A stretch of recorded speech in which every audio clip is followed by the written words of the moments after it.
إن الحمد لله نحمده ونستعينه ونستغفره ونعوذ بالله من شرور أنفسنا وسيئات أعمالنا. من يهده الله فلا مضل له ومن يضلل فلا هادي له. أشهد أن لا إله إلا الله وحده لا شريك له وأشهد أن محمدا عبده ورسوله. يقول الله تبارك وتعالى في القرآن الكريم: يا أيها الذين آمنوا اتقوا الله حق تقاته ولا تموتن إلا وأنتم مسلمون.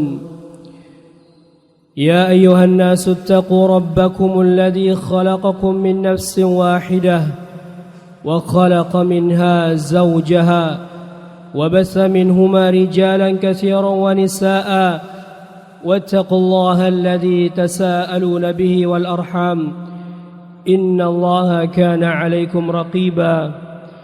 يا أيها الذين آمنوا اتقوا الله وقولوا قولا سديدا يصلح لكم أعمالكم ويغفر لكم ذنوبكم ومن يطع الله ورسوله فقد فاز فوزا عظيما. أما بعد، فإن أصدق الحديث كتاب الله وخير الهدي هدي محمد صلى الله عليه وسلم وشر الأمور محدثاتها فإن كل محدثة في الدين بدعة وكل بدعة ضلالة وكل ضلالة في النار. Ma'asyar muslimin, sidang salat Jumat yang semoga diberkahi dan dirahmati Allah Subhanahu wa taala. Marilah kita tingkatkan ketakwaan kita kepada Allah Subhanahu wa taala, karena dengan takwa kita akan dapat menggapai surga, meraih surga Allah Subhanahu wa taala. Sebagaimana yang Allah Subhanahu wa taala firmankan di dalam surah Al-Imran, Allah Subhanahu wa taala berfirman, "Wasari'u ila maghfiratin min rabbikum," dan bersegeralah kalian menuju ampunan Tuhan kalian, "wa jannatin 'arduha as-samawati wal ard," serta mendapatkan surga yang luasnya seluas langit dan bumi, "u'iddat lil muttaqin," yang telah disiapkan bagi orang-orang yang bertakwa. Ma'asyarul muslimin, sidang salat Jumat rahimani wa rahimakumullah. Berbicara tentang surga, semua kita pasti berharap dimasukkan oleh Allah Subhanahu wa taala ke dalamnya dan tinggal selama-lamanya di akhirat kelak. Namun di dalam sebuah hadis Nabi sallallahu alaihi wasallam mengabarkan ada orang-orang yang enggan untuk masuk surga, sebagaimana dalam sebuah hadis yang diriwayatkan oleh Al-Imam Al-Bukhari dan Muslim dalam kitab sahihnya. Nabi sallallahu alaihi wasallam bersabda, "Kullu ummati yadkhuluna al-jannah," semua umatku akan masuk surga, "illa man aba," kecuali orang-orang yang enggan. Dan sahabat pada waktu itu terheran-heran dan bertanya kepada Nabi sallallahu alaihi wasallam, qalu wa may ya'ba ya Rasulullah. Sahabat bertanya, siapa orang-orang yang enggan itu wahai Rasulullah? Nabi sallallahu alaihi wasallam menjawab, man ata'ani dakhalal jannah. Barang siapa yang taat kepadaku, yang ia beramal saleh, mengamalkan suatu amalan sesuai dengan apa yang dibawa oleh Nabi sallallahu alaihi wasallam, tidak mengada-ada dalam agama, dialah orang yang akan masuk surga. Wa man 'asani faqad aba, dan barang siapa yang ingkar tidak taat kepadaku, dialah orang yang enggan untuk masuk surga. Ma'asyarul muslimin rahimani wa rahimakumullah. Ada banyak amalan yang dapat mendekatkan kita kepada surga Allah Subhanahu wa taala. Namun pada kesempatan yang mulia ini, di hari yang mulia ini, di tempat yang mulia ini, kita akan menyebutkan beberapa amalan yang mudah untuk kita lakukan yang dapat mendekatkan kita kepada surga Allah Subhanahu wa taala. Yang pertama, talabul ilm, menuntut ilmu. Sebagaimana dalam sebuah hadis yang diriwayatkan oleh Imam Muslim dalam kitab sahihnya, Nabi SAW bersabda, "Waman salaka tariqan yaltamisu fihi ilma," dan barang siapa yang menempuh suatu jalan dalam rangka mencari ilmu, sahalallahu lahu bihi tariqan ilal jannah, niscaya Allah akan mudahkan jalannya menuju surga. Dan alhamdulillah, pada zaman ini kita bersyukur kepada Allah Subhanahu wa taala. Allah memudahkan kita untuk menuntut ilmu dimanapun kita berada. Bahkan ketika kita duduk di rumah kita, kita dapat menuntut ilmu melalui media-media yang ada pada saat ini. Berbeda dengan orang-orang para salafus saleh terdahulu, ada di antara mereka yang berjalan menempuh suatu perjalanan yang sangat jauh, yang memakan waktu berhari-hari bahkan berbulan-bulan untuk mencari satu hadis Nabi SAW.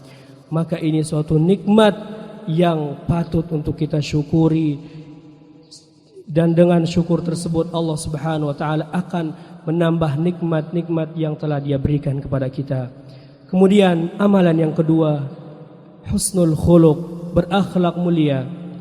Sebagaimana dalam sebuah hadis Nabi SAW bersabda, "Aktsaru ma yudkhilun nas al-jannah," yang paling banyak menyebabkan seorang masuk surga, taqwallah wa husnul khuluq, yaitu bertakwa kepada Allah dan berakhlak mulia. Wa aktsaru ma yudkhilun nas an-nar, dan yang paling banyak menyebabkan seorang masuk neraka, ajwafan al-fam wal farj. Ada dua, yaitu lisan dan kemaluan. Ma'asyarul muslimin rahimani wa rahimakumullah. Kemudian amalan yang ketiga adalah birrul walidain, berbakti kepada kedua orang tua. Di dalam banyak ayat Allah Subhanahu wa taala menggandengkan antara perintah untuk menyembahnya dan tidak menyekutukannya dengan perintah berbakti kepada kedua orang tua. Mengapa? Karena begitu besar hak mereka untuk kita berbakti kepadanya. Sebagaimana dalam satu ayat Allah Subhanahu wa taala berfirman di dalam surah Al-Isra, "Wa qadha rabbuka alla ta'budu illa iyyah," dan Allah telah mewajibkan dan Rabbmu telah mewajibkan, telah menetapkan agar engkau tidak beribadah, tidak menyembah kecuali hanya kepada Dia. Wabil walidaini ihsana, dan agar engkau berbakti kepada kedua orang tuamu. Aqulu qouli hadza wa astaghfirullah li wa lakum wa lisairil muslimina min kulli dzamb fastaghfiruhu innahu huwal ghafurur rahim.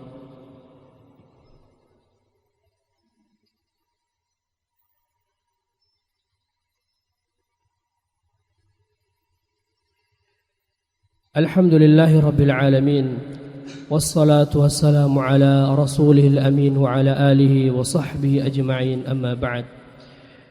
Dalam khutbah yang pertama kita telah menyebutkan ada 3 amalan yang apabila kita kerjakan niscaya akan mendekatkan kita kepada surga Allah Subhanahu wa taala. Dan pada khutbah yang kedua ini kita akan menyebutkan ada 2 amalan yang simple untuk kita kerjakan di keseharian kita. Yang pertama, ad-du'a ba'dal wudu, berdoa setelah berwudu. Sebagaimana dalam sebuah hadis yang diriwayatkan oleh Imam Ahmad, Al-Imam Abu Dawud, Al-Imam Tirmidzi, di dalam kitab mereka, Nabi SAW bersabda, "Ma minkum min ahadin yatawadda fayasbigu aw fayubligul wudu." Tidaklah salah seorang di antara kalian berwudu lalu ia menyempurnakan wudunya, summa yaqul, lalu ia berkata, lalu ia memanjatkan doa, asyhadu an la ilaha illallah wahdahu la syarikalah wa asyhadu anna muhammadan abduhu wa rasuluh, illa futihat lahu abwabul jannati tsamaniyah, melainkan Allah akan bukakan pintu surga yang 8, yadkhulu min ayyiha syaa, dan Allah persilahkan untuk ia masuk lewat pintu mana yang ia kehendaki. Kemudian amalan yang kedua adalah salat berjamaah di masjid bagi laki-laki. Sebagaimana dalam sebuah hadis Nabi SAW bersabda, Man ghada aw raha ilal masjid, barang siapa yang pergi atau rutinitasnya pergi ke masjid setiap pagi dan sore hari, a'adallahu lahu nuzulahu fil jannah, niscaya Allah akan siapkan tempat singgahannya di surga. Kullama ghada aw raha, setiap kali ia pergi di waktu pagi dan sore hari. Semoga Allah Subhanahu wa taala memudahkan langkah kita untuk bisa mengamalkan amalan-amalan yang datang dari Nabi sallallahu alaihi wasallam, yang dengan itu Allah Subhanahu wa taala memudahkan jalan kita untuk masuk ke dalam surganya. Innallaha wa malaikatahu yusholluna 'alan nabi ya ayyuhalladzina amanu shallu 'alaihi wa sallimu taslima. Allahumma shalli 'ala Muhammad wa 'ala ali Muhammad kama shallaita 'ala Ibrahim wa 'ala ali Ibrahim innaka Hamidum Majid, wa barik 'ala Muhammad wa 'ala ali Muhammad kama barakta 'ala Ibrahim wa 'ala ali Ibrahim innaka Hamidum Majid. Allahumma ighfir lil muslimina wal muslimat wal mu'minina wal mu'minat al ahya'i minhum wal amwat innaka sami'un qaribun mujibud da'wat wa yaqadiyal hajat. Allahumma arinal haqqa haqqan warzuqna ittiba'ah wa arinal batila batilan warzuqna ijtinabah. Allahumma inna nas'aluka al-huda wat-tuqa wal-'afaf wal-ghina. ربنا لا تزغ قلوبنا بعد إذ هديتنا وهب لنا من لدنك رحمة إنك أنت الوهاب. ربنا اغفر لنا ولإخواننا الذين سبقونا بالإيمان ولا تجعل في قلوبنا غلا للذين آمنوا ربنا إنك رؤوف رحيم. ربنا هب لنا من أزواجنا وذرياتنا قرة أعين واجعلنا للمتقين إماما. يا حي يا قيوم برحمتك نستغيث أصلح لنا شأننا كله ولا تكلنا إلى أنفسنا طرفة عين. اللهم أصلح لنا النية والذرية والقول والعمل. اللهم أصلح لنا النية والذرية والقول والعمل. اللهم أصلح لنا النية والذرية والقول والعمل. اللهم أصلح لنا ديننا الذي هو عصمة أمرنا، وأصلح لنا دنيانا التي فيها معاشنا، وأصلح لنا آخرتنا التي فيها معادنا، واجعل الحياة زيادة لنا في كل خير والموت راحة لنا من كل شر. ربنا آتنا في الدنيا حسنة وفي الآخرة حسنة وقنا عذاب النار. وصلى اللهم وسلم على نبينا محمد وعلى آله وصحبه وسلم، وآخر دعوانا أن الحمد لله رب العالمين.